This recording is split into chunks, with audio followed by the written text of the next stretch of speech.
Welcome to Archaeology Books for Fun, a podcast where we read books that are about archaeology but are accessible to anyone. I'm your host, Tristan Herenstein, and with me, as always, is my co-host, Barbara Clark. Howdy, howdy.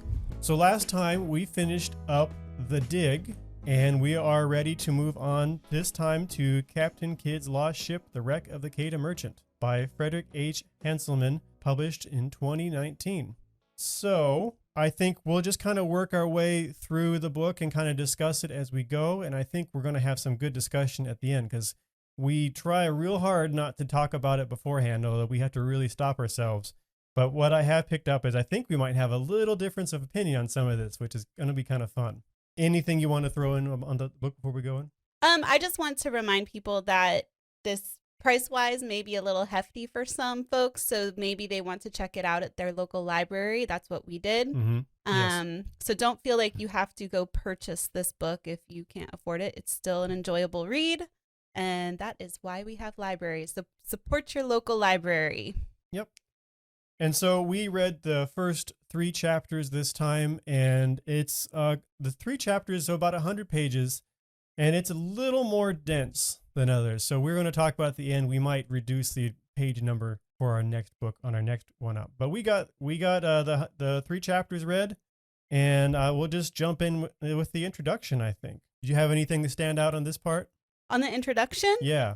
So before the introduction, they have the chronology of events. Sure. And I just thought that was kind of interesting. One thing that jumped out at me is how much actually happened before Jamestown was even established. Yeah.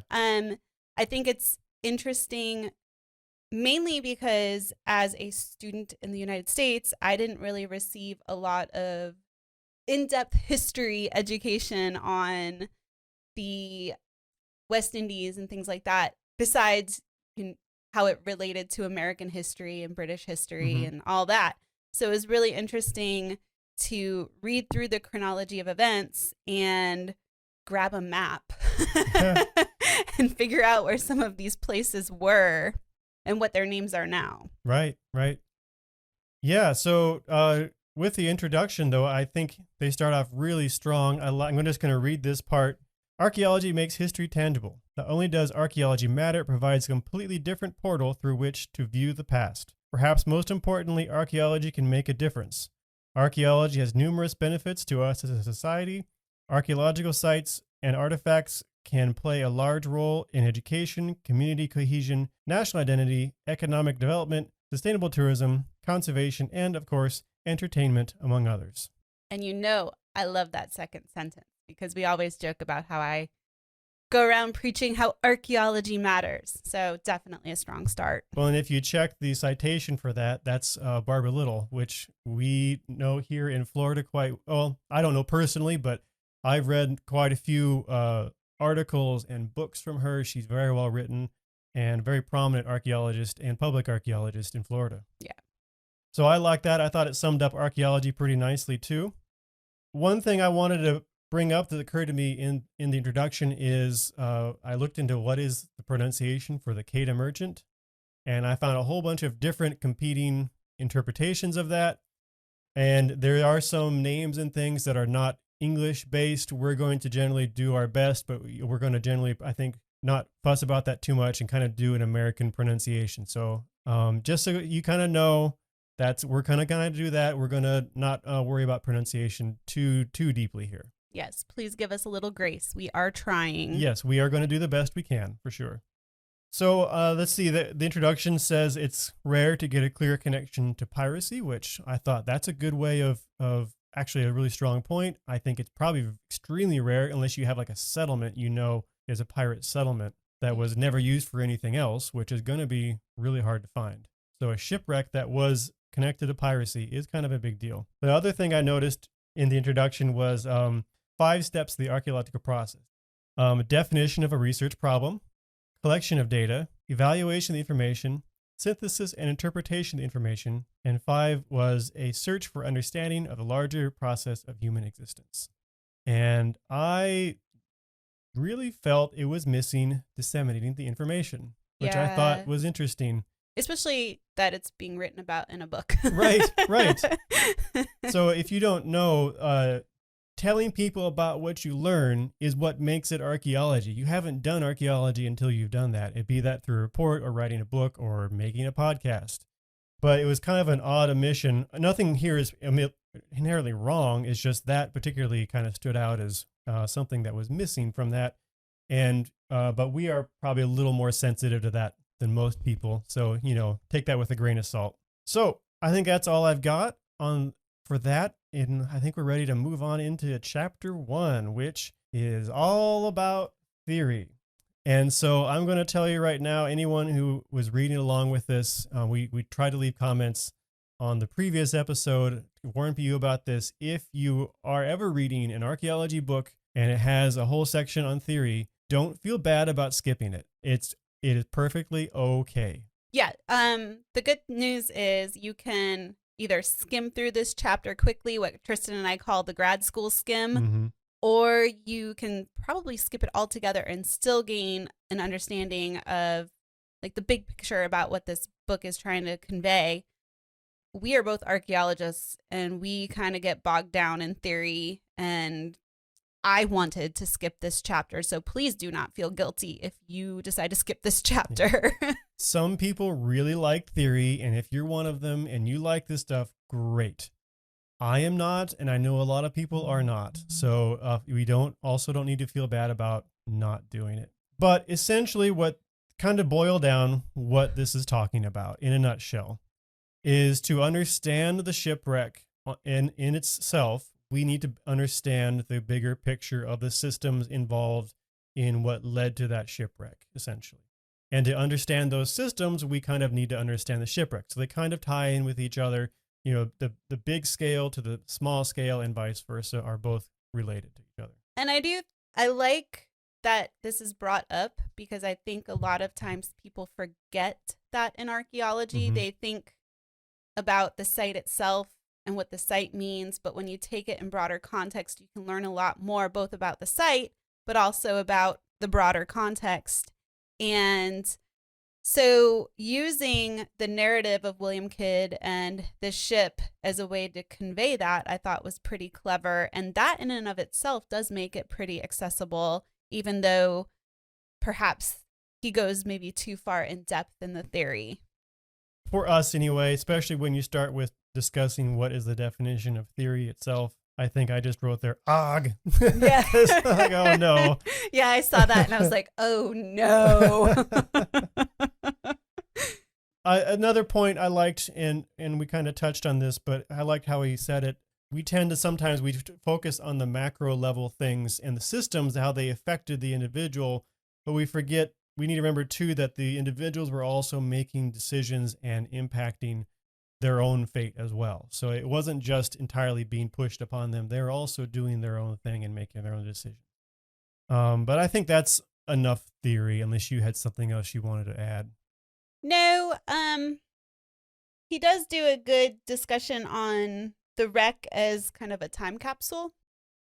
And I think that's something that's unique to underwater archaeology. We don't necessarily find that in terrestrial sites because it's layer upon layer upon layer of habitation. And a shipwreck especially, it sinks, it kind of becomes its own little time capsule, for lack of a better word. In a way, yeah. Although he does make a point, it isn't like a moment in time, it's a community up to a moment in time. Yeah. That's an important caveat too. Yeah. So they're a little bit different than most, not all, but most terrestrial sites. Right, which can span hundreds of years and multiple cultures and all kinds of stuff. All right, so we're moving on to chapter 2. We start with looking at the macro. So we're going to look at the big level scale stuff, the world events that were kind of leading up to this situation. I'm not going to go into too much detail for some of this. I did find it interesting to when he talked about the Mughal Empire. And how powerful they were. Like, holy cow. The power dynamics with a lot of players and characters in this story was pretty interesting. And in some cases, it blows my mind that people or groups of people were able to establish that much power. Mm-hmm. Yeah, we think of, or I think of, like the English East India Company as being like this brutal, power hungry, controlling everything.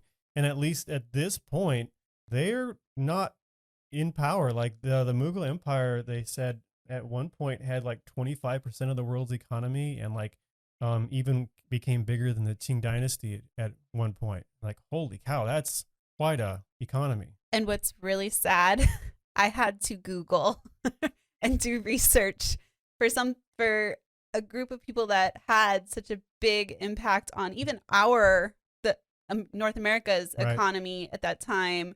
Never having really learned much of them before, it was very humbling. Yeah, no, for sure. So we do move into talking about the English East India Company, and they were kind of at the waning peak power wise at this time. They might have come back, but they were kind of in a slump during the time of Captain Kidd and the Quedagh Merchant here. There was a Dutch East India Company, which I thought was interesting. Wasn't aware of that. See, and I had heard of them before. Okay. Yeah. But it kind of details how they were working to get a foothold in India and build a relationship with the Mughal Empire and kind of tap into their existing trade routes and such. They built a bunch of factories. And one thing that I noticed particularly was in the 1670s, King Charles and the British government gave the company a ridiculous amount of power. I knew it was a lot, but holy cow. Not that it went great, but it could have gone really bad. It would have been so much different. Yeah. Yeah. And I know it was a different time, but the fact that a government gave a company that much power. Right. And you can't watch what they're doing over on the other side of the planet like you could now necessarily. But I guess they figured they were acting in the best interest of the British Empire, and you just had to trust them. Yeah, no kidding. So some of the powers they had was autonomous territorial acquisition, so they could conquer territory. They could print their own money, which that alone made my jaw drop. Yeah. Command troops, build fortifications, form alliances, and exercise criminal and civil jurisdiction, which that's basically its own country. Yeah. I had to read that over again because I thought I missed a word or something. Oh, like, man. it says not, right? These are things that they cannot do. No, in fact, these are things that they could do. Right. And I don't know. Like I said, it was a different time, but not being able to watch over that company and just trusting that they're going to do the right thing. I mean, and they didn't. They didn't. But they could have like overthrown another country and said, we're our own country now. And I don't know what authority the British government had to stop them from doing that. I mean, obviously I didn't research it that in depth, but from reading this book and what little research I did, it seems like they could have done that. Right. And if anybody listening to this knows more, please comment and let us know. Or if you know of a good accessible book about some of this that involves archaeology. Remember, we have to involve archaeology, but we could do a little more looking into this sometime for sure. Okay, so they were developing their trade networks, particularly with the Mughal Empire. They eventually did come into conflict with the Mughal Empire, and some of that conflict happened right before Captain Kidd started his nefarious venture, and then some of it was he caused some of that to get worse, which is part of the story for sure. Yeah, and it's interesting because I feel like Captain Kidd just kind of came on board. Get it? At a time that maybe wasn't the best time for him. Timing is everything, and he didn't have the best timing. If he'd done everything he did 10 years earlier, it wouldn't have been a problem. Right. Yeah. Yeah. Okay, we have a look at the Armenian trade networks. And so this is a group of people that were displaced at one time. And so they settled in a place called New Jolfa. And this is still in existence today. But basically, they eventually had a very good partnership with the East India Company for a while, where they had all these existing trade networks. And they were looking for, and the East India Company was looking for new markets. And so essentially, they had a good partnership until those power balances kind of went out of whack and things fell apart. That's how it usually seems to go. It goes into way too much detail as far as I could tell about the history of the Quedagh merchant ship itself. Yeah, and I didn't need all this. Yeah, it goes through the different names it was under and all that fun stuff. I guess the earliest record of the ship is 1665, and I wrote down all the various names and things that it had and who it belonged to and who it was sold and who it was leased to. And it's interesting, but when you're looking at the broader context, I don't think it's that important. Right. One thing that is worth keeping in mind, and again, this is I'm not sure if I'm pronouncing this right, but the Armenian calendar family, the calendars will show up again later on, so that is a name worth remembering. Otherwise, it just basically, it's from that neck of the woods, and it had a whole bunch of different names, and a lot of them are very similar, and basically what exactly Keda means is a little obscure. There's a few options, is kind of what it kind of boils down to. Yeah, if you like linguistics, it's kind of interesting because there might be some geographical ties to why the ship was named what it is and things like that. And but it kind of leaves it with no definitive answer. Right. So keep that in mind as you're reading it. Don't get too bogged down. Right. Kind of let that stuff wash over you, essentially. Yes. All right, so moving on, we start talking about the Western Hemisphere, and specifically the British America was doing very well at this time. Was starting to produce more and more goods, which made it less reliant on England itself, which caused England to try and put some trade restrictions on, which ultimately led to some tension. And I think one thing that was important was the Americas, especially like all the governors and things, were trying to trade with companies or countries that they were not allowed to trade with anymore. So they were resisting kind of that. And that was, again, a source of tension, I think. And it was interesting because the colonies kind of just let piracy pass. They were like, yeah, sure, whatever. Or straight up used it. Yeah. It was a profitable opportunity for them. Yeah. And it's just interesting to me because we have such, I don't know if this is true of other countries, but in the United States, we just have this mythological kind of folklore type attraction to pirates. And apparently we always have from the beginning. And it's worth, I think it comes up in a little more detail later in the book, but it's worth talking about too, the difference between privateers and pirates. And essentially, as I understand it, this is a distinction that gets very blurry sometimes. But essentially, a privateer has government backing. A pirate is completely independent and has no one to answer to. And I know a lot of countries tended to call the other countries' privateers pirates, so it can get complicated on whether or not someone was a privateer or a pirate, which again is kind of one of the themes of the history we're going to talk about today. Yeah, and mainly governments would use privateers to go after enemy or other country ships, particularly merchant ships. Yeah, and get the things from the ships that they were trying to disrupt their trade. Economy and everything. Yeah. And pirates did the same thing. They just didn't have government backing, and they kept it for themselves. Yeah. Of course, it seems like even with privateers, in some cases they would at least get some of that stuff for themselves, or they would pocket it before it came in for inventory. And I mean, right. It's interesting. One thing I really got from this book is it wasn't very black and white or distinctive. You had blurry lines everywhere at every level, and things were really messy. History is a mess. Yes. Okay, and so then we get to one of my favorite sections next, is kind of about the culture of the privateers and pirates and sailors and everything. So it kind of sets up a bit of that a lot of people were moving to sailor work. And this is particularly because of what's called the enclosure of the commons, which I knew a little bit about, but it was good to kind of get a refresher. Essentially, in England, there used to be some common lands where a lot of people use those for their jobs. And some laws were passed that removed those common lands for people couldn't access them anymore. And so with those loss of jobs, people started moving towards ship or as sailors. And that influx and kind of excess of sailors, I think, is part of what kind of contributed to some of the problems eventually. Essentially, though, working as a sailor could get you a lot of wealth, especially if you were a privateer, or even more so if you were a pirate. You could get a lot more. I know you're going to be shocked, but a lot of what transpired was resulting from the search for wealth. Right. It's like People kind of were out looking for their own interests, right? shocker. Yeah. So it said on a mission, a pirate could get 300 to 3,000 pounds, just a common pirate. Whereas if they were in the Navy, they might get like 12 pounds a month.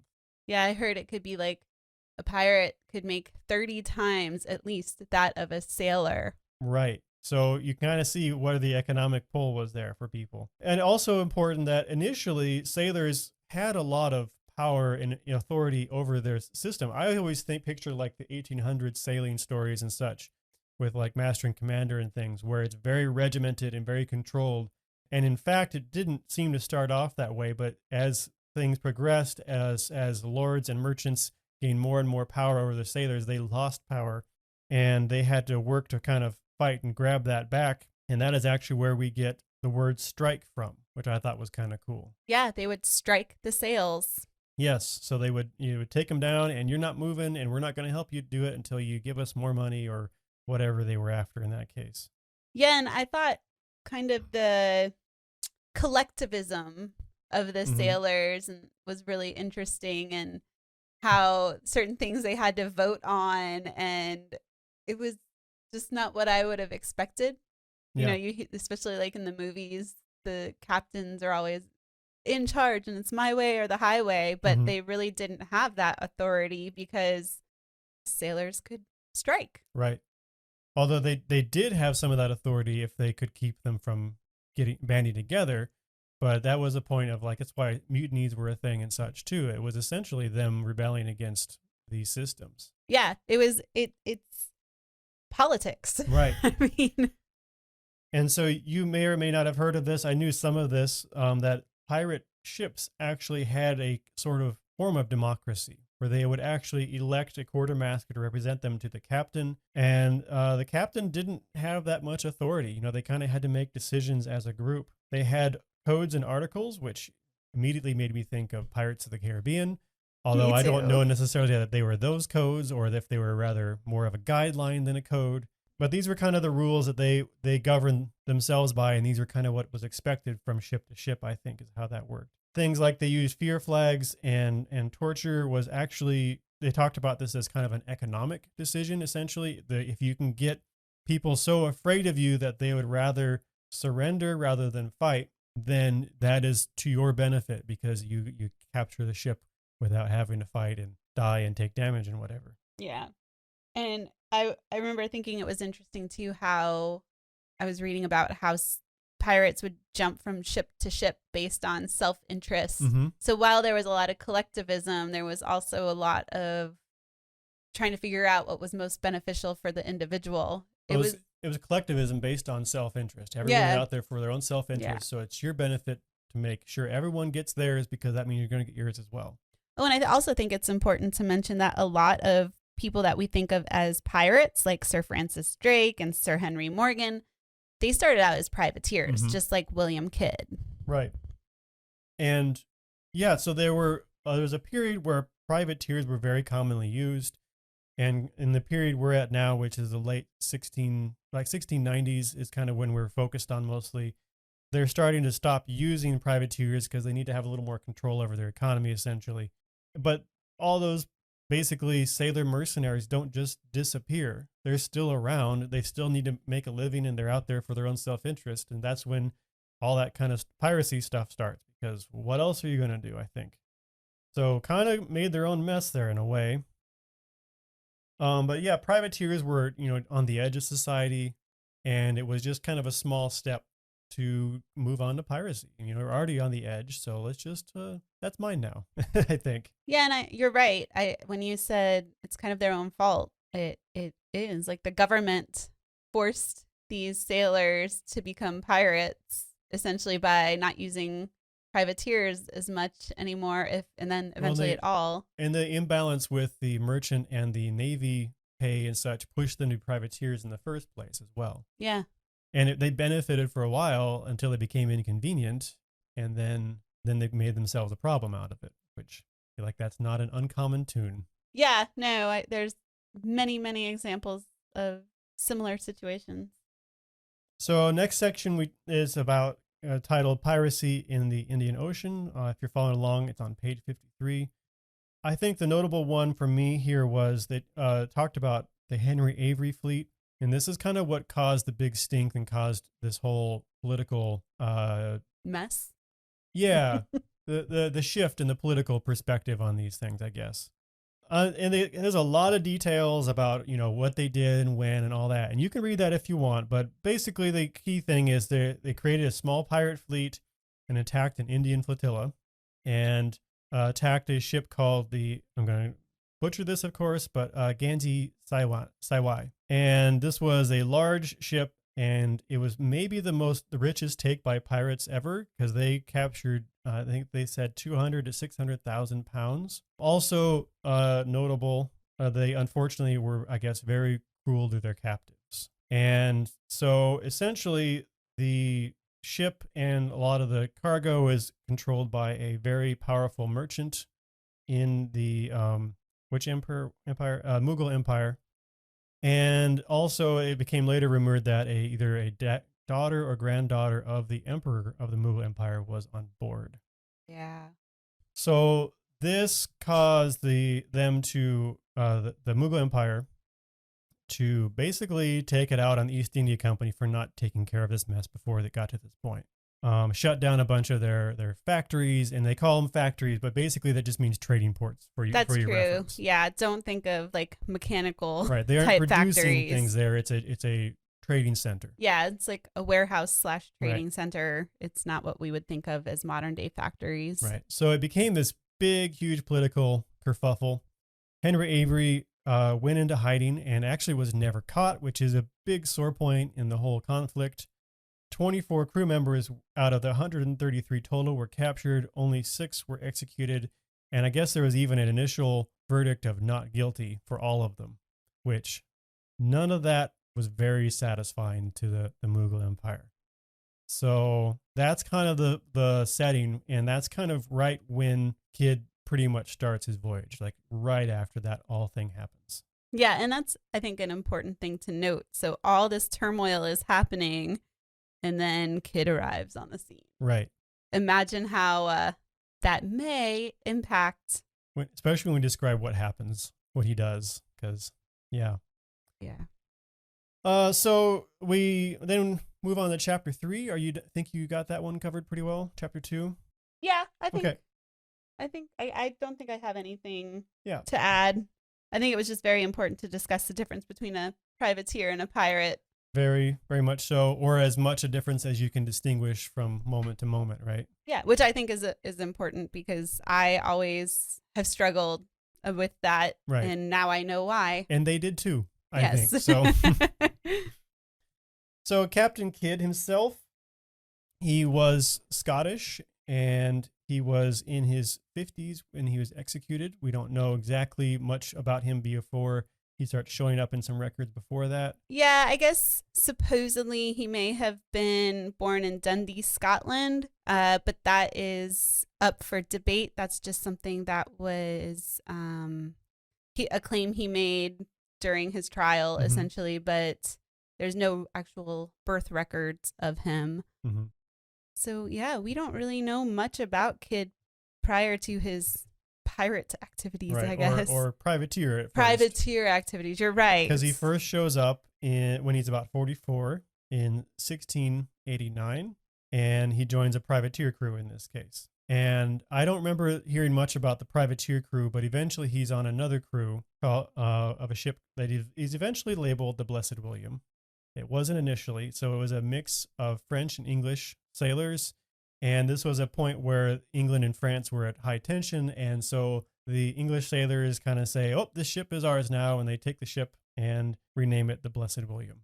Yeah, it's funny because I've always been led to believe that a ship was christened a certain name and it right. stayed that name forever. And they changed names, especially as, a new crew took over the ship or a new captain took over the ship. The name changed, and I can just imagine like the hot mess this makes for historical Right. documentation. Especially when it was captured, they renamed it, it seems like. Yeah. Yeah, so Captain Kidd, William Kidd, is elected captain. Remember, that's kind of how it goes with pirate ships, at least. I think it must have been privateer ships as well. And so they get a privateer commission from Thomas Heweston of the Royal Navy. I think that's my best guess and pronunciation there. Sounds good to me. Yeah, be prepared. You might hear me say Thames instead of Thames at the end, or Thames at the end. So, even the English pronunciations sometimes get me. So they get their privateer commission. They just straight up destroy a French town in 1690. And then they go and, commission, and they join a fleet by Heweston. That's important. Yes. It's not just Kidd's ship going around doing these things. You're right. They join a fleet. So they go and they work to save a expedition that's trapped by French ships. And this is kind of Benny Hill theme song going in my head. They show up and they fight, and then they run away, and they come back, and they try to get them on the other side of the island. So they cross, and then it's kind of ridiculous. A lot of history battles seem to kind of go this way, frankly. But eventually they come out on top, and they rescue what's left of the crew, not the ships that they were on, but they drive the French off and rescue the crew. So they return to port, and Kidd receives a pretty handsome 2,000-pound reward. But unfortunately, the crew didn't see much reward. And remember, the crew on these privateer and pirate ships are kind of out for their own personal gain, too. And I love this. So they decide they're just going to take the Blessed William and all of Kidd's treasure or reward and go sailing for themselves and leave him behind. And again, these are names that will come up. So we've got, I'm just going to do the last names, Culliford, Burgess, Brown, and Mason. And we'll see all these characters again. Those are some of the crew that did it. So they managed to avoid arrest, and Kidd was given a ship by kind of a grateful governor to go and try and chase them down. So this stuff is just fascinating. Bonkers. It is bonkers. The more I read over my notes and the more I think about it, it's just a mess, Tristan. Yeah. He had the absolute worst luck of anybody. Worst, but some pretty good luck. And then, he didn't know when to quit. Well, yeah. Right. And I guess that's true. Greed kind of got the better of him. Or something like need for adventure. I don't know what exactly. But, yeah. So the Blessed William arrived in New York and got a privateer commission from the governor, Leisler. I'm not sure how to pronounce that, but he won't stick around for very long. Right. So, yeah. And they go out and have a good bout where they capture 6 ships, which is a pretty good turnout, and then return and then go out again. And this one doesn't work as well for them. But while they're out the second time, Kidd shows up in New York. Right. And he's clearly they're not there. But at this point, we've got some drama. So essentially, Jacob Leisler, or however you say his name, has a replacement that's come in, Henry Slaughter, and Leisler is reluctant to allow to do this because he knows he's going to be in trouble, and eventually has to give in. But Kidd basically helped with the transition as Leisler was hold himself up in a fort, and they basically had to sit around and blockade the fort. And Leisler is at that point executed for treason and murder. How much of that is justified, I think the book doesn't go into much detail, but it seems a little suspect that it was more of a political than an actual criminal thing. Well, and here's something that's interesting about this book. Sometimes I feel like the author focuses on certain characters, and we've only read the first half of the book, but he goes into depth into some people, and I still can't figure out why. Yeah, for example, I skimmed over it for a reason, but there was one captain. Are you talking about 2? In Avery's? Yeah. That died in the first engagement, and I don't know why we spent a half page talking about his history. Yeah. Other than he was a little interesting because he was actually nobility working as a pirate, which is a little interesting, but I'm not sure it added much. Yeah. So I would have liked to know more about this execution, and he just kind of skims over it. Yeah, or maybe it's too complicated. I think sometimes it's really hard to suss how much of this is just political maneuvering and how much of it is he actually did these things sometimes. He does kind of guess at some of them later on. But as Kidd helped with that transition, the current governor, Slaughter, is really grateful. So Kidd gets a whole bunch of money, gets his ship, Blessed William, back, actually, because the crew had came back not doing well, and they sold the ship and kind of went all their own way. And this is while Kidd was there, so I wonder what those meetings were like. I wonder this multiple times throughout the book, because he keeps meeting these people and like, I wonder how that went.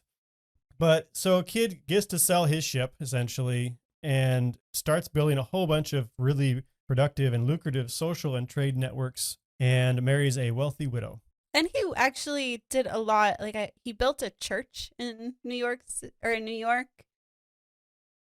Seemed like a very prominent citizen. He definitely built himself up and was seen as a prominent citizen of New York. He had it made pretty much. Yeah. He was set for life. Yeah. And he just couldn't get enough. Well, they did say he did some smaller scale privateer work, and apparently that wasn't enough, or this opportunity came along. And I could see how this opportunity looked pretty good, but we'll get into that.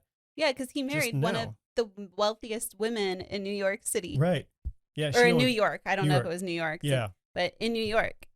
Because I guess she was twice widowed, and one of her previous husbands who passed away was really wealthy, and she inherited a ton from him. Mm-hmm. He was set.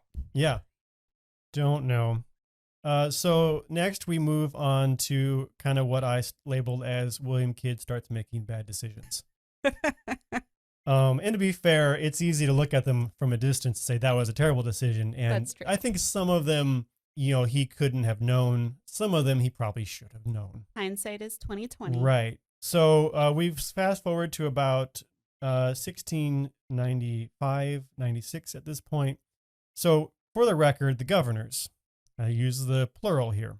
We went from Leisler to Slaughter to Fletcher, who got replaced by Richard Coote. So in a span of 5 years, we've had 4 governors of New York, and they're all basically removed for politics and or corruption, because that is something, if you want to read about some crime bosses and stuff, read about the colonial governors. Holy cow. They were something else. But Coote is the one, Richard Coote, or Earl of Belmont. It's usually referred to as, Bellamont.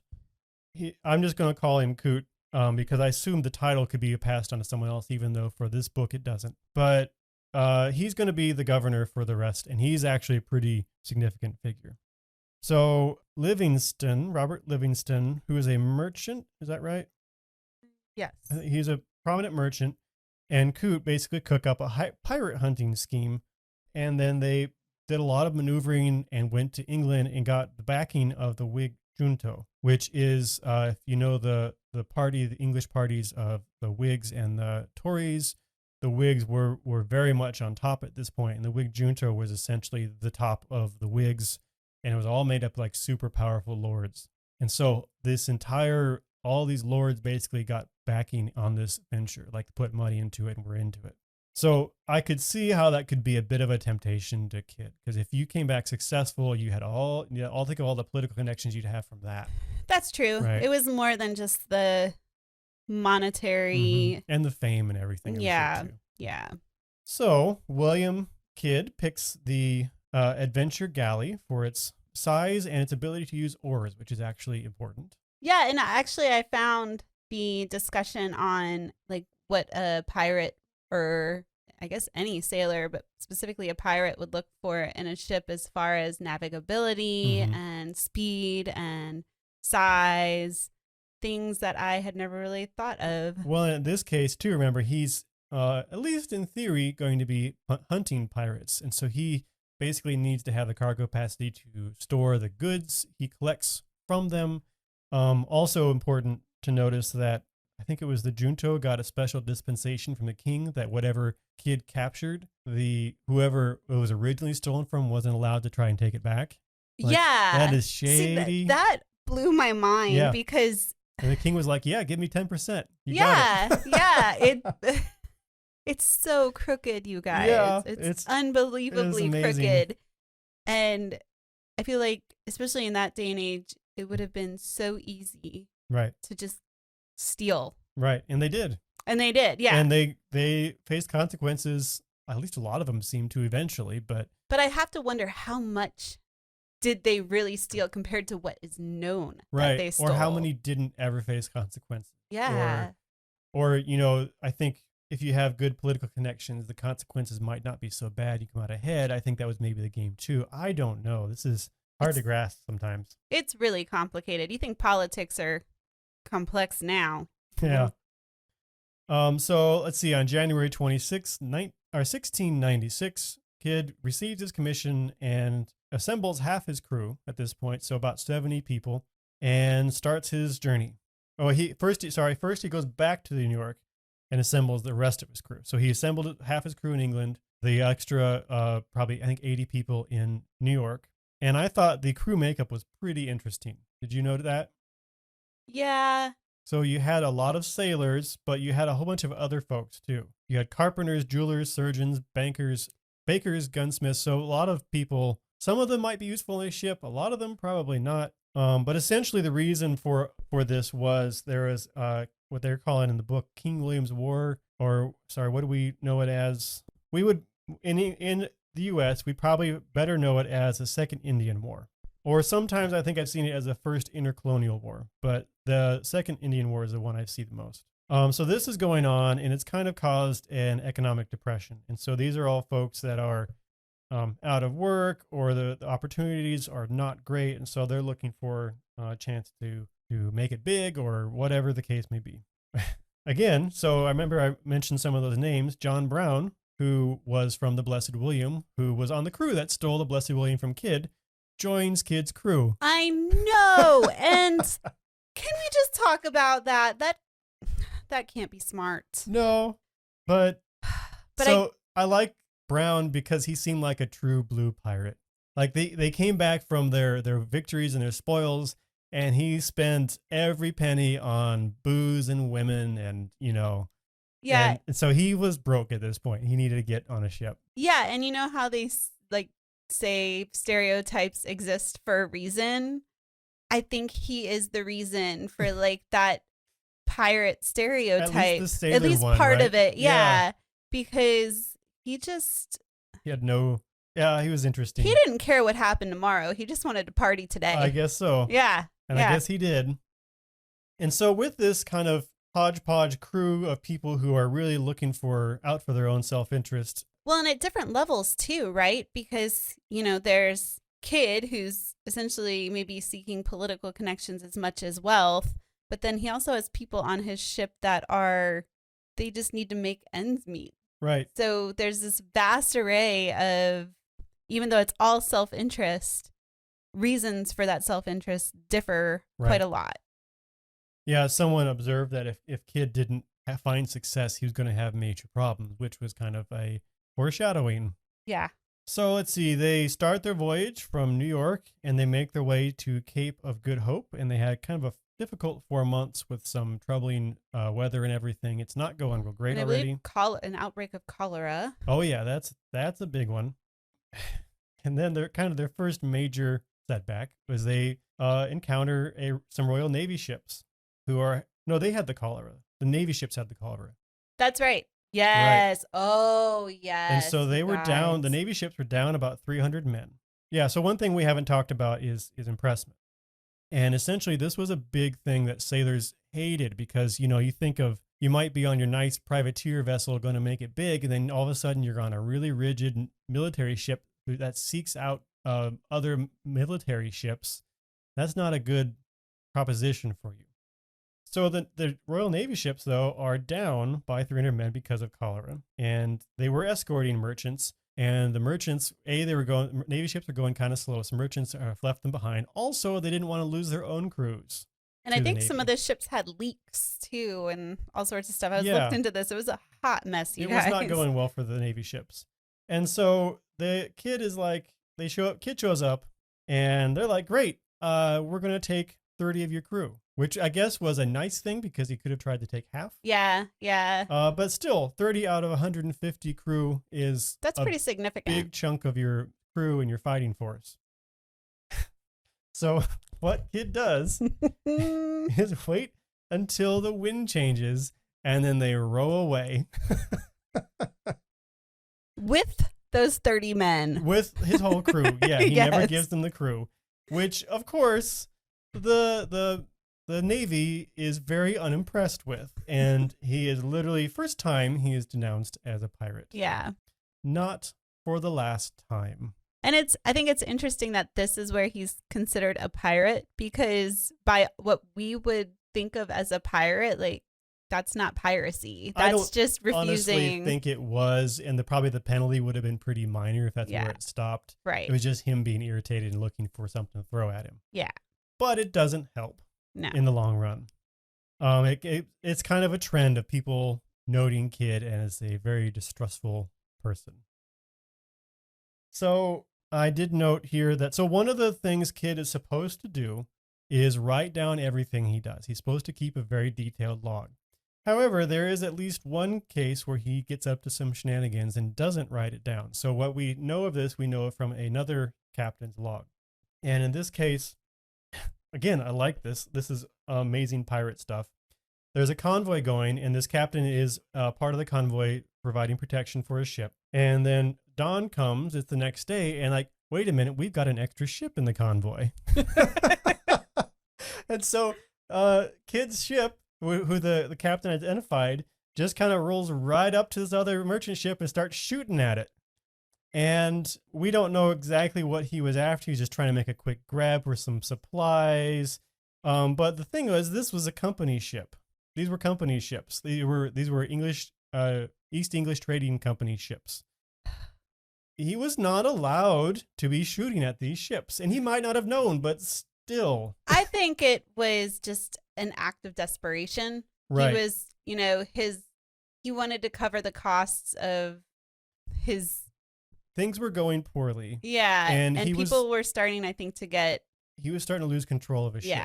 Yeah. They hadn't had any big prizes yet. They were getting low on supplies, and his crew was kind of starting to be a bit of a problem. Yeah. So he was, for whatever reason, though, that was a big no-no. So again, he gets, and so they, basically nothing comes of this, though. The captain's ship who kept the log chased him off, and they kind of made out at each other for a while, and he went away.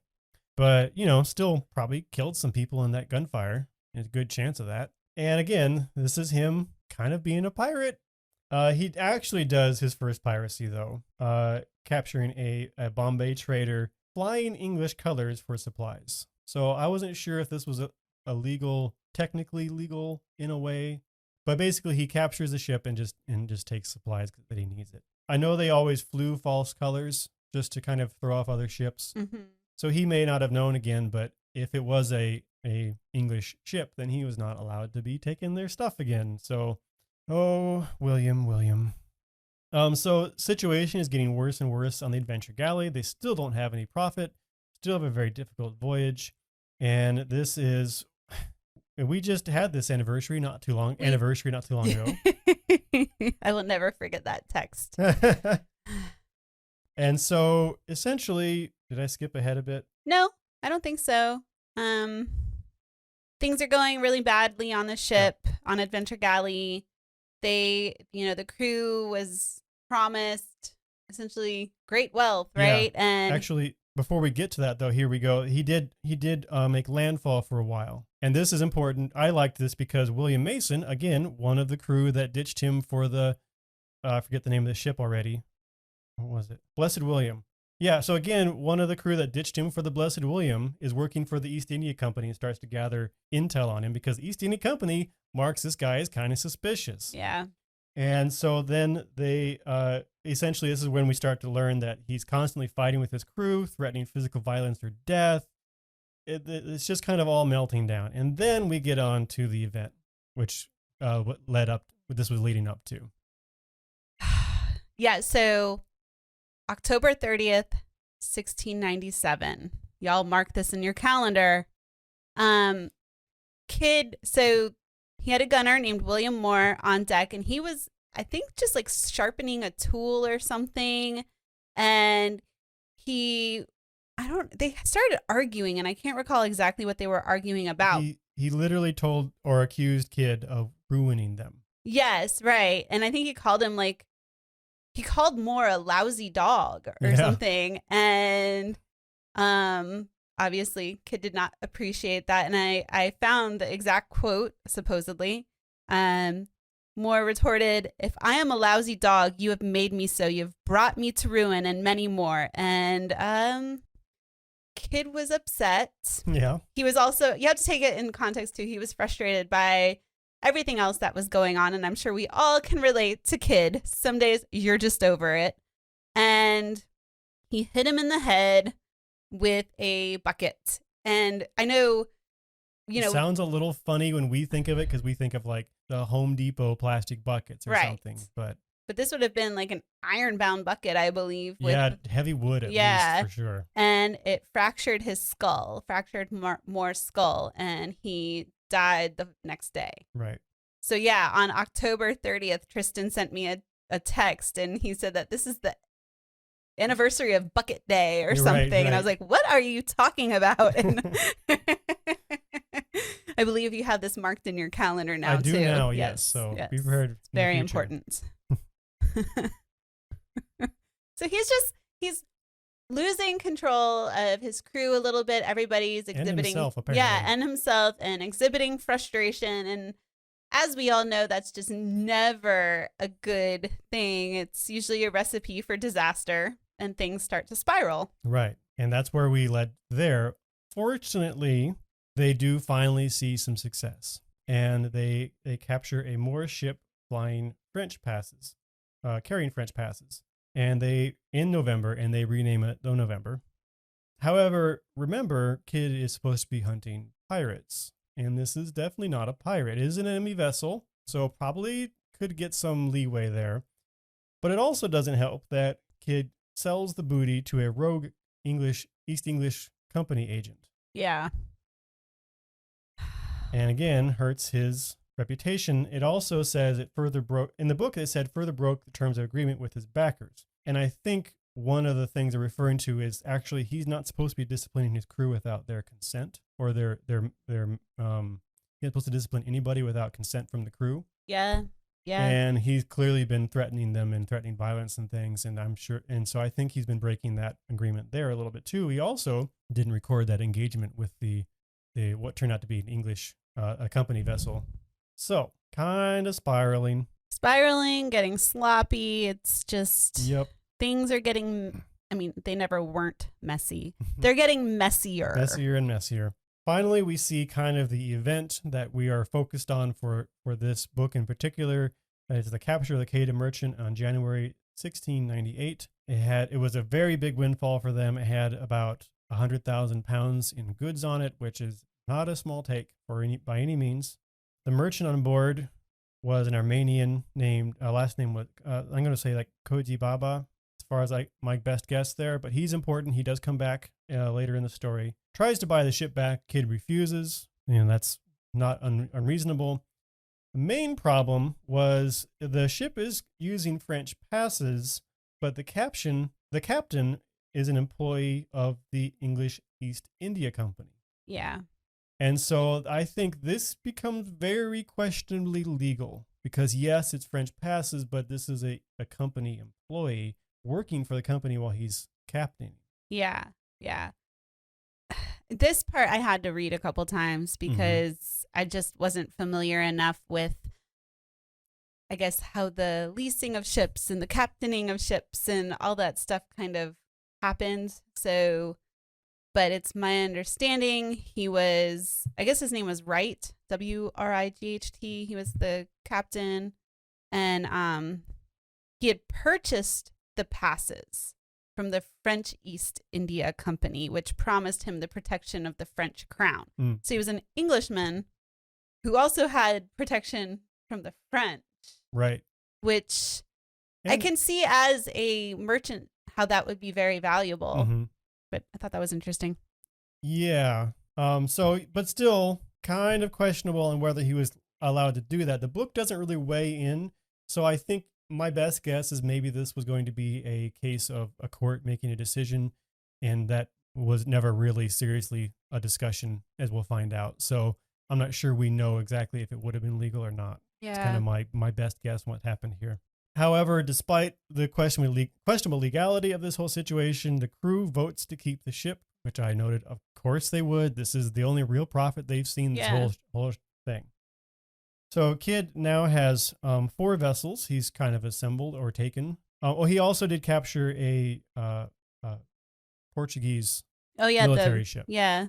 So there's that one as Was well. that the Man of War? No, I think he had a face-off with 2 man of war, I think. That's right. That's right. And so I don't know if we distinguish what kind of vessel this Portuguese No, ship I is, but don't it's a think we military do. ship. So probably the closest to a pirate vessel he's taken so far. They sail to St. Mary's Island, which you may know if you know about pirate stuff. I had to look it up, and essentially it is off the coast of Madagascar, and at this time especially it was a pirate haven. So again, not a good look, Kidd. The adventure galley at this point wasn't really seaworthy anymore, so they sat there for quite a while, and Kidd encountered Robert Culliford, which is once again one of the crew that stole the Blessed William from him. And so here we have 2 different accounts about what actually went down on this island. And it's important to keep in mind that both accounts were made during trial when both Kidd and Culliford's heads were potentially metaphorically on the chopping block. Yeah, I think you have to take both of them with a grain of salt. Right. The Wait. truth is probably in the middle somewhere. Oh, sorry. This is from John Brown's account about what transpired, not Culliford. But still, John Brown was on trial at the point then. So John Brown's account is Kidd straight up tells Culliford that he's not there to hunt him down, which as a pirate hunter talking to a actual active pirate in a pirate haven is a hell of a thing to let people hear you say. Kidd stripped and burned the November, divided the shares as agreed upon, which I put in air quotes because he's not allowed to do that by law and by agreement with his backers, with the crew, and then keeps the 40 shares he's allotted to for himself. A lot of the crew went and joined Culliford. Kidd gave Culliford 4 guns and beached and burned the adventure galleys as it was no longer usable. Kidd's testimony, on the other hand, says nothing about letting Culliford go of his own will. Did give out shares, but he said he had to or the crew would have mutinied. Kidd apparently had to lock himself in his quarters with a small amount of treasure and 40 armed pistols to try to keep the crew at bay. That has to be a Exaggeration, at least. yeah. I know there's single shot, and you But- have like 100 crew. I but- just assumed that was an exaggeration. Maybe not, but Maybe that seemed not. a little over Yep. the top, I guess. And then, so he said, then his mutinous crew sacked and burned the November and the Adventure Galley and took the 4 guns, and he didn't have any say in that. So whichever happened, what we do know is that Kidd gave out shares, Culliford got 4 guns, and most of Kidd's crew left. After 6 months, Kidd loaded up the Quai Merchant and headed back with about 40,000 pounds in booty, which is still plenty respectable, and as we'll see, is worth murdering over. So the aftermath. As you can suspect, when we talked about kind of what went down with the other case where the pirate fleet attacked the Mughal ships and everything, Kidd's activities are kind of not seen as in a very positive light by the Indian and the Armenian groups. And I find it interesting, kind of a theme throughout this book is how, early on we talked about how the governors in North America and others kind of used pirates to their advantage. They were just an accepted thing that occurred, and sometimes you could take advantage of that. They came to be more of a inconvenience. They went from serving needs to an inconvenience, being in the way. And this is kind of what we start to see with Kidd, or have started to see with Kidd. And this, I think, is where it kind of comes to an head And granted, dude does it to himself. He does. Like, you can't, he's not to me, he's not a character that is completely innocent and just happens to have bad luck. Like, he does have bad luck. Right. But he also puts himself in positions that are not desirable. And I know hindsight is 2020, but he still had to at least, maybe he was weighing the odds and he thought things would work out better. Right. But he's not necessarily a likable character. No, he doesn't endear himself to us as a reader or, frankly, the rest of the world. Yeah. And yeah, part of the problem was he didn't know this exactly, but the Quai Merchant was a bit of a bigger deal than he knew, because about half the cargo belonged to a member of the Mughal Empire's court. So a very powerful person owned about half that, and he was very unhappy. And so once again, they shut down a bunch of the company's factories, and there's this big political thing, and cost the company a bunch of money, which is probably the greatest sin that's in the eyes of the company that could have been committed. Yeah. And at this point, he's a pirate. He's not a privateer. He's not acting in anybody's interest except his own. He didn't capture any pirates. Yeah. He didn't do what he was supposed to do. He's doing a bunch of things that are costing other people money. It's just all around not a really good situation. Right. And the political situation in England is shifting. We mentioned their privateers are more of an inconvenience, but the Whig party is on the decline. Coote, Earl of Bellamont, starts on the rise. He gets like 2 or 3 governorships, which is kind of crazy that you'd have governor of 3 different territories. Yeah. But the Tory party is on the rise right now. And so all of Kidd's backers are on the back feet, essentially. The Tories see this whole situation as an opportunity to kind of target the Whig junto in particular. Yeah, so he becomes a political pawn. Really, essentially, he does. yeah. So he arrives in the Caribbean and realizes kind of how much trouble he's in. And the Quai Merchant is a problem in the Caribbean too, because it's a foreign-made vessel, so it's very easy to spot. So he leaves it in the care of a Henry Bolton, who's on the run for stealing from the British Empire. And he buys himself a sloop and goes and tries to negotiate and clear his name. Can we just say for a second that he left his ship with somebody who was on the run, like his biggest prize. He's like, hey, buddy, you're trustworthy. I trust you with all this wealth that I'm sure you won't steal. Right. But I know you're on the run for literally stealing. Right. But you got this. And so that goes about how you'd imagine. The merchant sticks around for a couple weeks, and then we're unclear if he just abandons the ship or burns the ship, but eventually we do hear that the ship has been burned. Yeah. According to some accounts. So Kidd heads back to New York, reunites with his family. Very happy for him briefly. And then Coote, who is in Boston at the time, because he's governor of Boston too, he writes him a letter, saying everything was legal, it wasn't my fault, and that he has 10,000 pounds on him and 30,000 more on the Quai Merchant. Whether or not he actually had that much there, I think is questionable, but who can say right now? He was also getting ready to run.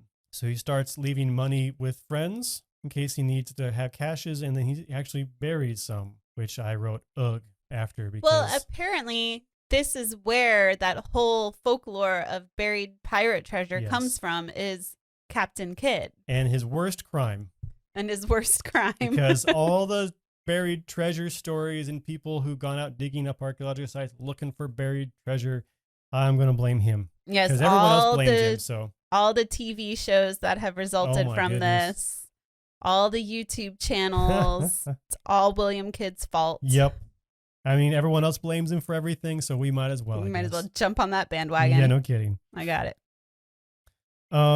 So Coote at this point is he's in a bit of a tough spot. He's supposed to arrest Kidd by law, but that would also put him in violation of his contract with the Whig junto. Even though they're on their back feet right now, they're still very powerful. Mm-hmm. And he doesn't want to anger them either. So what he decides to do is he's going to, and so if he didn't arrest him, he would get less than 1,000 pounds for himself. That's right. Yeah. Which, and get himself in trouble with the Tory party. If he does arrest him, now he can go. Now he's entitled to a larger portion of the money that Kidd has as someone as a governor who's taken in a prisoner, and he can use that money to pay off the Whig junto and get himself out of trouble. Is his scheme here? yeah. So he arrests Kidd, even though promising him he wouldn't, and promising that a potential pardon, even though he knew there was none, and then runs around trying to assemble all of Kidd's money and manage to get together about 12,000, which brings into question Kidd's claims of 10 and 30, which, probably was smart to lie about that anyway. And then a note too, later on, the English Empire does assess that to be actually a bit higher than that too. So we're maybe looking at maybe 15,000 at least there. So, 12. I had that. He finds 14,000. He would be entitled to about 12,000 if he got all 40,000. That's what that was. Sorry, this gets a little complicated sometimes. Let's see. The Tory party then gets Kidd brought back to England. The Whig party is on the defense right now, and is using claims of property rights as a defense. And apparently the Tory party is kind of reluctant to take this on. I didn't understand all of this. Yeah. But I think basically, essentially, the Whig party largely weaseled their way out of this for the time being. The Whig junto guys do eventually get impeached, but not at this point. So he goes off to England with other pirates for trial, February 1700. Well, also, I think it's really interesting because there was a royal pardon for a bunch of pirates, and Kidd was exempt from that. Like, specifically named. Yeah. Like, he could not even receive a pardon. Right. They were so mad at Kidd. And I feel like he was, I mean, granted, he was not great, but I also feel like he was a scapegoat for a lot of things that were happening at the time. He was a convenient target. I mean, did he deserve what he got? Probably. But also... And see, my take, this is kind of a good time to talk about this. My take is he got probably kind of exactly what he deserved. The problem is there's people who should have gotten a lot more than they did as well. I would agree with that, yeah. Although you could argue, like, the junto, he wasn't supposed to capture all these merchant vessels. They weren't funding that. Right, yeah. Although they probably kind of knew, You're going into business with a pirate guy, a privateer. Yeah. He's going to go capture pirates. Yeah. So I think they still could have been in trouble, and they still should have faced bigger consequences than they did ultimately. And the thing is, the rule of law was very inconsistent. It changed kind of the middle of him doing these activities. Yeah, and it seems to be very largely dependent on who you know, and his connections were losing power, essentially. Right. I feel like it would have gone quite different for him if he, say, had made deals with, like, the Whigs, or I think his biggest crime here is he angered the Mughal Empire and in turn angered the company. Yeah, and it cost a lot of money. I think that is the ultimate problem here. Yeah. And it was a part of this bigger push from the Mughal Empire to try and get them to fight back against pirates. And they were kind of not wanting to do that because it's, money. Yeah. So he definitely got caught up in that. But he was still a filthy pirate. Like, he did a piracy multiple times. Yeah. He was not doing what he was supposed to be doing. Oddly enough, the whole situation where he will see in a moment. Actually, we can just get into that next. But yeah, so I think, like I suspected, we're a little bit different. I don't feel very much sympathy for him. I just feel like, I mean, granted, he was a horrible person. He made bad choices, but I also feel like we have the advantage of hindsight, right? Sure. And understanding the bigger picture. There's a lot that was happening that he didn't know. Right. And so I give him that benefit of the doubt, although it's a very, very little benefit of the doubt. He deserved what he got. I mean, he was a horrible person when it comes to... And for me, like, yeah, if he'd been doing this 10 years earlier, it wouldn't have caused any problems for him. But he still knew he was doing piracy. Yeah. But that's where I also think, like, the fact that like the governor, people were using pirates to their advantage. Right. So how can you fault the pirate? If you can get away with doing something bad and it benefits you and it benefits other people, most people would probably, especially in that time period, go and do it. Right. Especially, yeah. But really the higher ups are the ones that should have taken some more of the punishment here too. It's kind of the ultimate thing, I think. Yeah. Okay. So next we move on to the trial. This is kind of a joke, I think, right? It was, can you even really call it a trial? Right. No. By today's standards, this is not a trial, guys. No. So he arrives in England in poor health. He didn't do well in prison and didn't do well on the journey over. And apparently, from what I read about it outside of this book, his conditions in prison were really, really bad, which obviously you don't expect them to be great. And today we have a better situation for prisoners, but not great. But it was just, it was almost designed to make you sick and and weakly. So when you went to your trial, you really couldn't defend yourself. Right. They bring in Koji Baba, the Armenian merchant, to testify against William Kidd. And it notes that Kidd's testimony stayed consistent. And the trials actually began on May 9th, 1701, and concluded the next day. And I say trials plural because there were 4 trials. Yeah. The first trial was all about whether or not Kidd murdered his gunner, William Moore, with the bucket. And Kidd apparently spends most of the time complaining because he didn't get much warning that they're going to start the trial. He doesn't have legal assistance. And apparently there are reports that he was temporarily driven insane while he was imprisoned. Like he was just not in a frame of mind where he could even defend himself. Right. And then it just kind of was thrown at him. Right. And so then he pleads not guilty, but the jury comes back with a guilty verdict and a death sentence in only an hour deliberation. Second trial comes out, and this is about the Quedagh merchant. And so some of the pirates were not able to get pardons because they hadn't turned themselves into proper agents, and whereas some of the other ones had. So we have Robert Culliford come into the picture again, and he testifies against Kidd. So Kidd kept insisting that the French passes would prove his innocence. However, a justice told him that the passes should have been condemned at a prize court. And I believe this is in Port Royal, although I may have remembered that incorrectly. I didn't get it down here, unfortunately. So he's supposed to there is a place where all privateer prizes are supposed to be taken to, and then the court will actually divvy them out as is legally appropriate.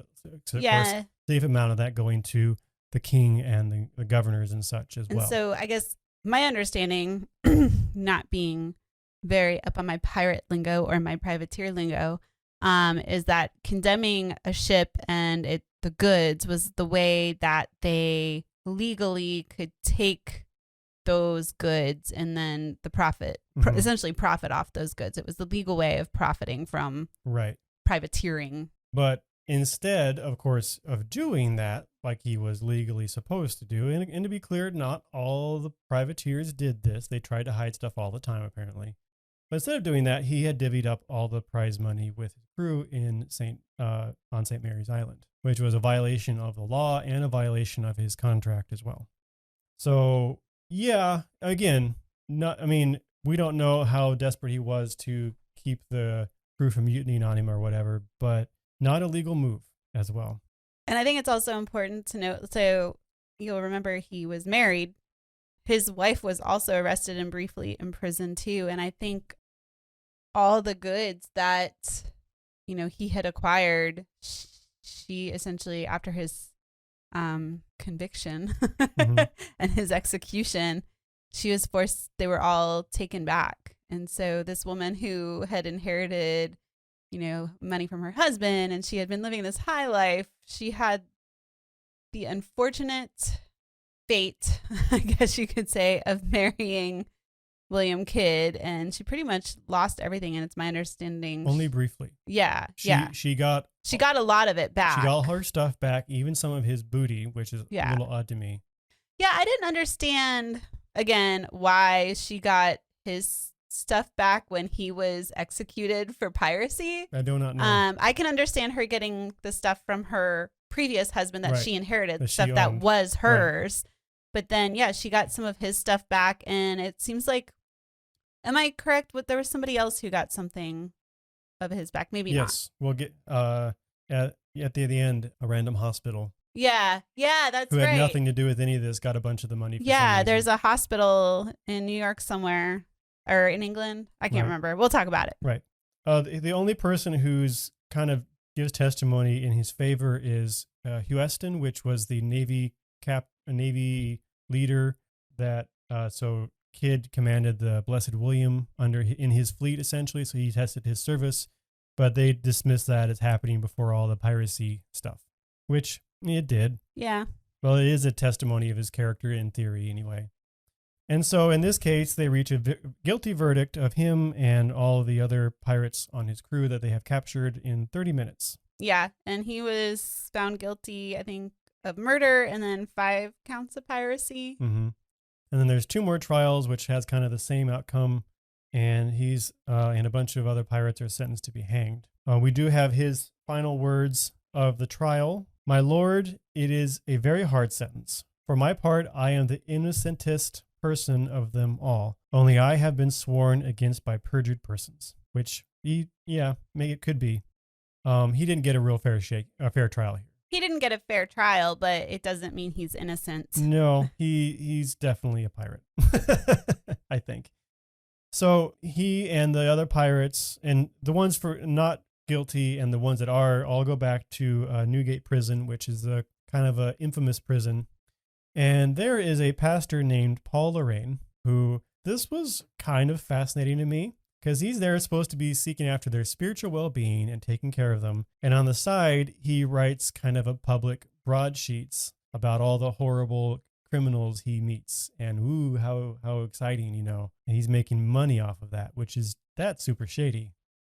He tries real hard to get confessions out of Kidd, and he's doesn't get anything more than what we hear at the trial. Basically, Kidd is innocent and everything is his fault of his crew and his patrons. So the execution happens May 23rd, 1701. And at this time, and you may have seen this in some historical dramas, executions are very public affairs. So the criminals are actually most of the pirates were pardoned by the king, even the ones that were condemned. Yeah, just prior to being hanged. Yeah. So there's only 5 that are going, and 3 of them are French pirates. And so they're paraded through town along the river Thames. I said it right. And so interestingly, you always see people throwing things at prisoners during these kinds of events in historical dramas, but actually apparently they would also give them alcohol, which I'm interested to know the motivation behind that exactly. The only thing I can think of is a form of mercy, right? Get them drunk or so they don't. Corruption is all I could think maybe too, but I can't quite buy that. I just thought, I thought it was interesting though. Yeah, the only thing I can see is just numbs you. Right. So the pastor, Paul Lorraine, is hoping to get a good juicy confession from him at this point. However, Kidd shows up really drunk, which I would too. In his last speech, basically, people usually expected a kind of remorseful speech and everything, and it wasn't remorseful at all. No. He used an opportunity to rant against those who had turned against him. Well, it was remorseful of killing more, but maintained that it was in a moment of passion and he hadn't meant to, which is believable, frankly. I mean, a bucket is not a primary murder weapon. Yeah, no, I think that was just a fit of rage. Yeah, weapon, he was just under a lot of pressure at the time. Doesn't mean he's not responsible, but it doesn't mean it was intentional murder, that thing.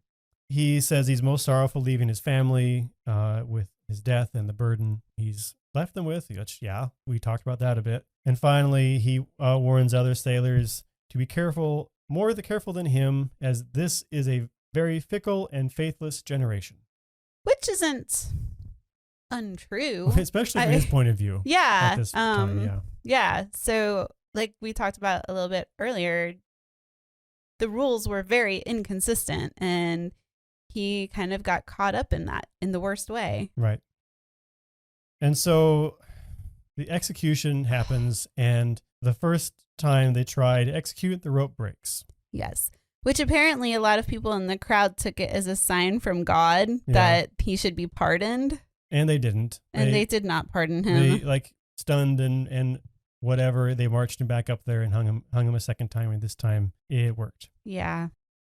So the Admiralty gibbeted his body above the River Thames, almost did it, as a warning. And so gibbeting is essentially they put him in a body-size steel cage and hang his body for everyone to see to decay in the outdoors. And apparently it was up there for like 3 years.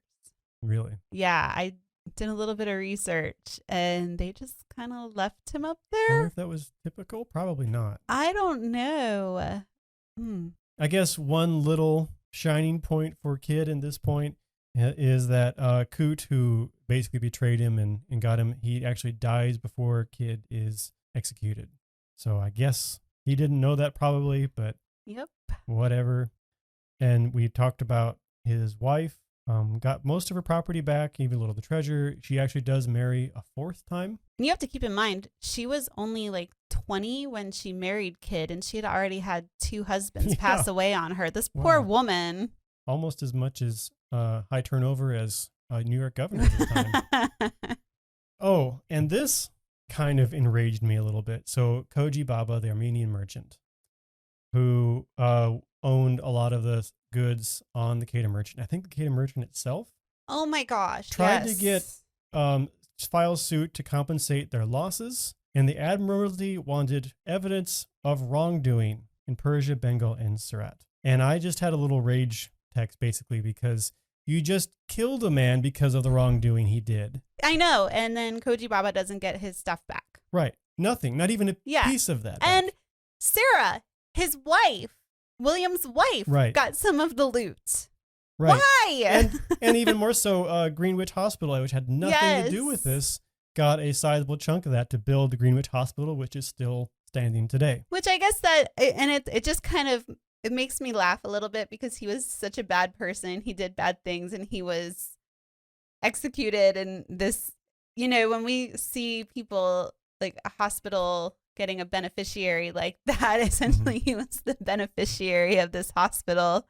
Or maybe I guess you could say Koji Baba was the beneficiary of the hospital. But it makes me laugh that, I mean, I guess the money was used for good. It just seems.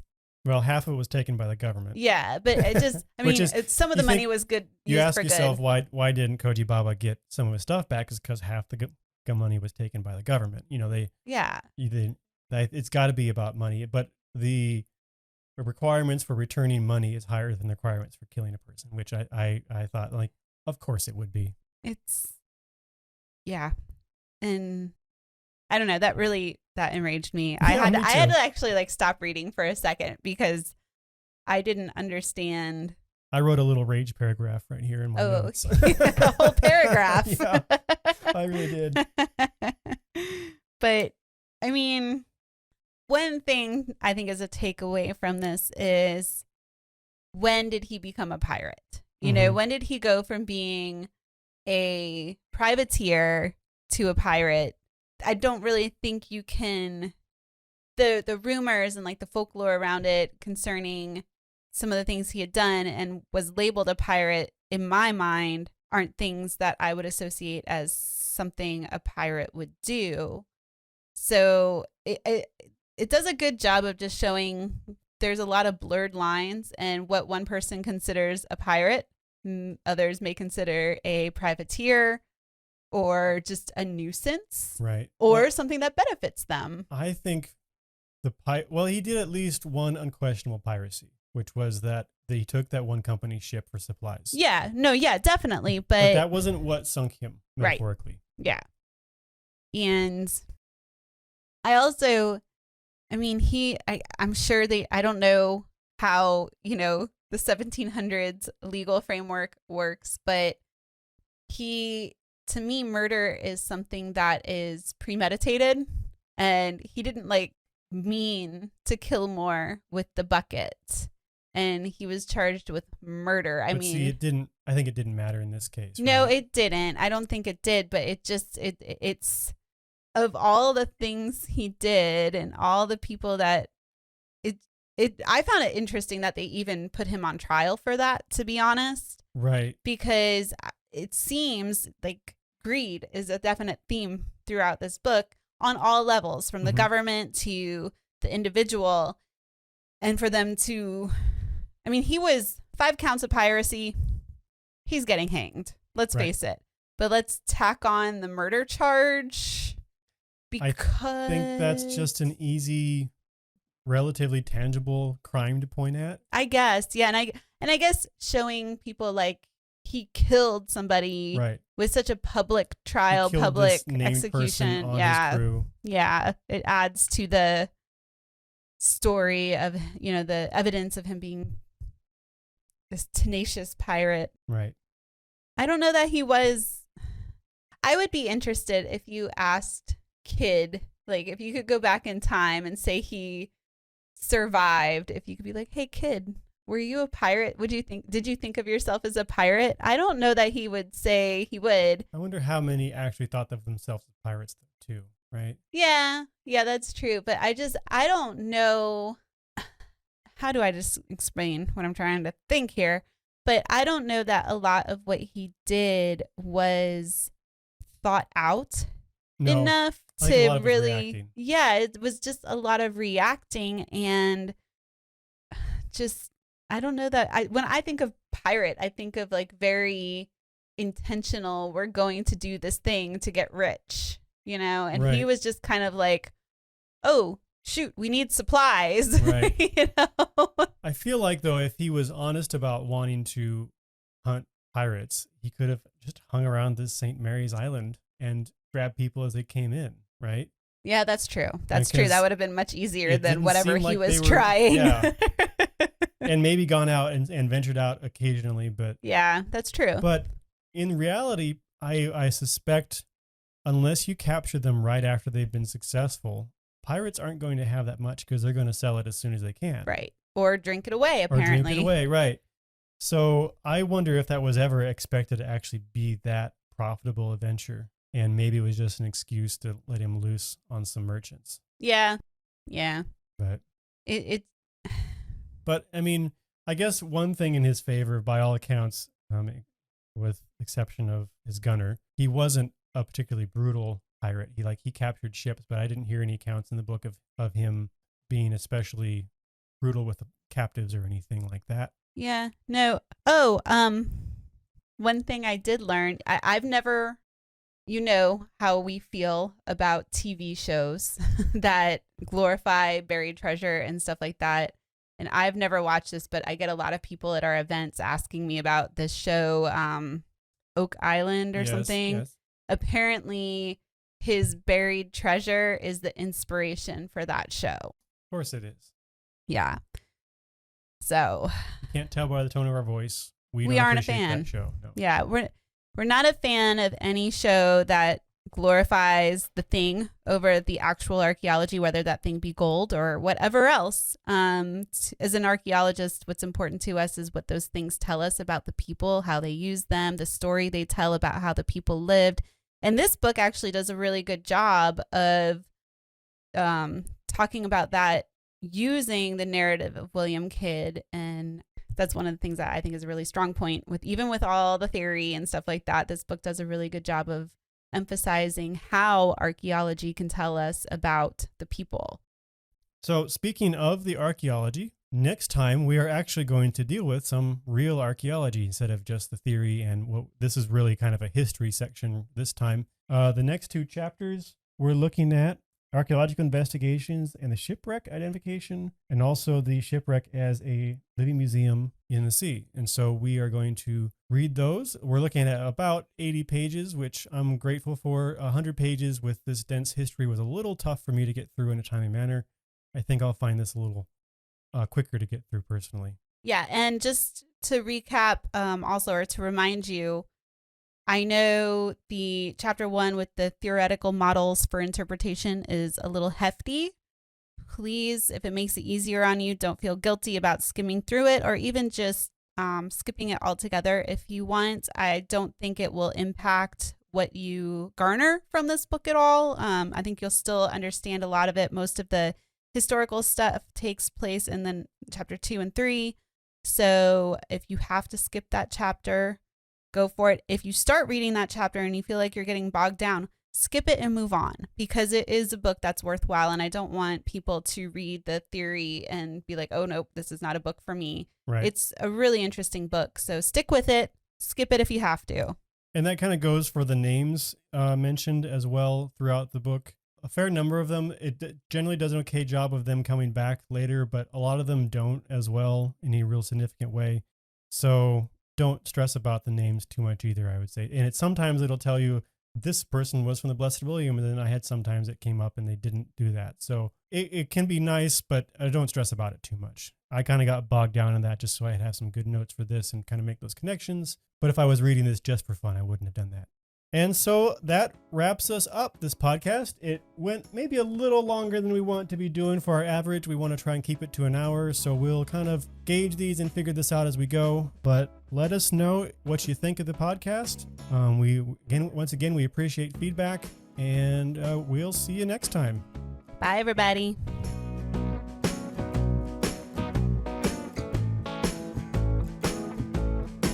Archaeology Books for Fun is brought to you by the Florida Public Archaeology Network, a program of the University of West Florida. You can find out more about archaeology and about FPAN at fpan.us. We appreciate any feedback, so if you're listening to us as a podcast, please leave us a review, and if you're watching this on YouTube, please like and subscribe. Thanks for listening.